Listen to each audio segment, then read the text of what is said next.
தென் மாவட்ட மழை பாதிப்புகளுக்காக இதுவரை ஒரு பைசா கூட மத்திய அரசு நிவாரணம் தரவில்லை என்றும், தமிழ்நாட்டுக்கு எதையுமே செய்யக்கூடாது என்ற மனநிலையில் அவர்கள் இருப்பதாகவும் திமுக எம்பி கனிமொழி குற்றம் சாட்டியுள்ளார்.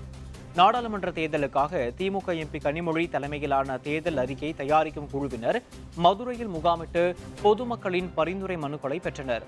கூட்டத்திற்கு பின்னர் செய்தியாளர்களிடம் பேசிய கனிமொழி, மத்திய பாஜக அரசு கடந்த தேர்தலில் கொடுத்த வாக்குறுதிகளையே இதுவரை நிறைவேற்றவில்லை என குற்றம் சாட்டினார்.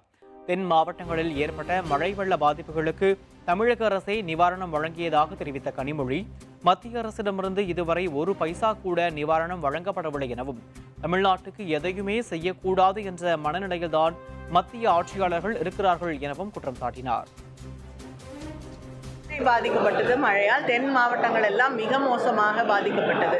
ஆனால் இன்று வரை தரப்பட்டிருக்கக்கூடிய நிவாரணங்களை எல்லாம் நம்முடைய முதலமைச்சர் அவர்கள் தான் தந்து கொண்டிருக்கிறார்களே தவிர மத்திய அரசு இன்னைக்கு 2 அமைச்சர்கள், மூத்த அமைச்சர்கள் மத்திய அரசிலிருந்து வந்து சென்னைக்கும் தென் மாவட்டங்களையும் வந்து பார்த்து விட்டு போயிருக்காங்க. மானிட்டரிங் கமிட்டிஸ் இது கிட்டத்தட்ட 3 தடவை வந்துட்டாங்க. ஆனால் இன்னைக்கு வரைக்கும் ஒரு பைசா வரல.